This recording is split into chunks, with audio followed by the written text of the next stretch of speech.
Why buy constitutional silver?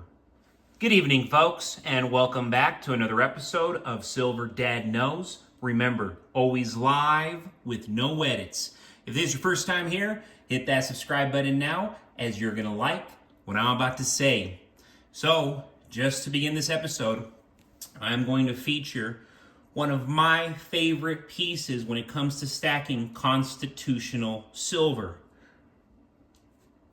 And you can never, ever go wrong with these Franklin half dollars. Very charming. Very, of course, artistic, historic, and not common by no means. And just keep this in mind. Constitutional silver, for one, it's less expensive. More notably, it's easier to trade for smaller goods. You know, you buy an ounce of silver. Hey, I want to trade this ounce of silver for maybe that loaf of bread. Well, that doesn't make sense. Why would you trade an ounce of silver for a loaf of bread where you could maybe trade this 1964 dime for a loaf of bread? That makes much more sense. Hey, give me that whole loaf of bread. Boom. Excellent right here, especially if you can get these the 1964. The few that I've seen, they come in excellent condition always. Of course, because of the year, you know, it's only been 60 years, but still, 60 years, 60 years. And then these barber quarters, I feel, are just highly, highly underrated. And you cannot get these for that cheap. I mean, I'm seeing them go as low as $8, $9, $10 at the minimum, and then they go all the way up to $20, $30. But again, another piece that is very charming, historic, and you can easily barter with it for small goods. Without a doubt, constitutional silver should be part of every investor's stack for its value and guaranteed silver content. These coins, minted before 1965, contain 90% silver, making them a tangible asset and a piece of American history. Unlike bullion, they offer collectible value, usually trading at a premium during silver shortages. They are also easily recognizable and widely accepted by dealers and collectors, making them ideal for both preserving wealth and trading in times such as these of economic uncertainty. And of course, do not want to forget, also featuring Morgan dollar, 1879. These, everybody's stacking them. Everybody, and I mean everybody. Mercury Dime, another one of everybody's favorite. And when I say that, one of my good mentors and somebody who's always also actively buying from me, I got in his head the other day and I said, hey, every time I sell to you, you only buy constitutional silver. And he said, well, yeah. He's like, this is going to be the easiest to trade with. And it is astonishing to me because he's one of my few buyers who has a boatload of money, properties, buildings, great career. I mean, he's an entrepreneur, but he's buying constitutional silver every single week in bulk. And when I say in bulk, he's not just buying from me, he's buying from other people. And I mean, I'm talking, he's probably spending a good $2,000 to $4,000 a month just on silver, primarily constitutional silver. What does that tell you?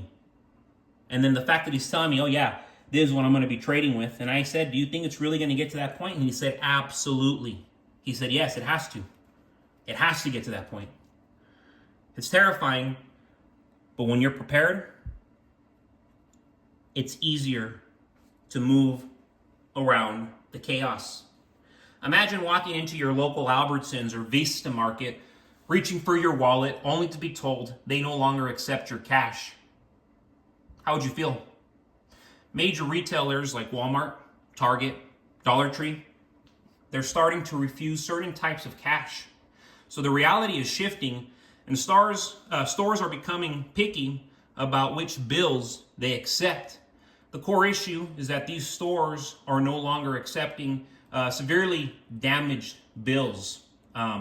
Whether it's ripped, crumpled, or missing corners, if your bill doesn't look crisp and intact, it might be turned down at the register.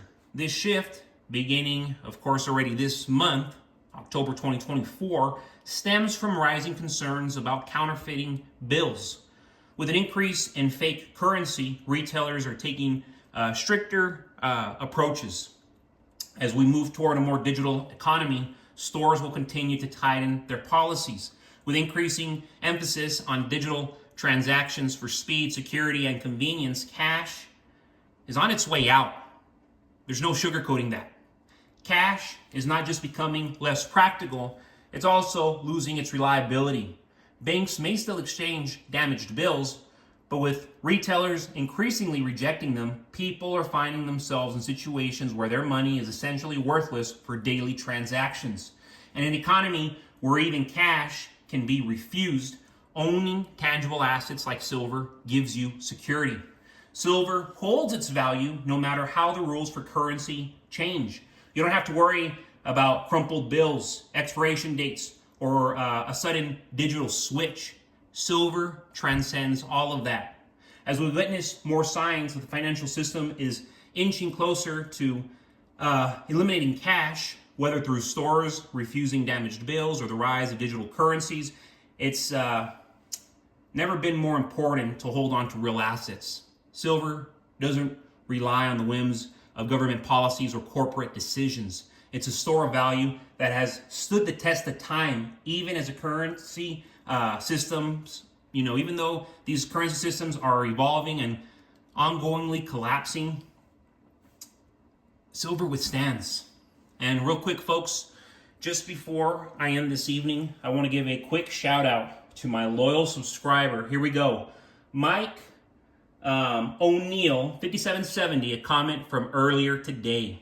The foundation of my personal stack is 1 troy pound of gold as well as 10 troy pounds of silver. It took me a couple of years to save up enough to make this foundation a reality. And it's a really comforting thought to me, knowing that I have secured several months worth of real money as opposed to increasingly worthless fiat currency. Awesome comment right there from Mike O'Neill, 5770. Because absolutely, why are we stacking on all this paper they continue to print? Why are we not stacking on something they are no longer creating and something that human beings cannot create? Silver cannot be replicated. Silver is not man-made. Gold is not man-made. And my goodness, I didn't even mention these. You must have these in your stack. 1964 candy half dollars, and these are all uncirculated. That's why they're contained. But that's what I get my hands on, and I believe these are from the Denver Mint, and that's also where you want to be collecting, especially if you're trading amongst ongoing collectors, ongoing investors. They're going to know the difference between a regular 1964 and a Denver mark. Get your hands on the Denver marks. Try to get them like this, close to uncirculated or uncirculated. But folks, thank you so much for joining us for another evening of Silver Dad Knows. God bless you. God bless your household. And as always, God bless America.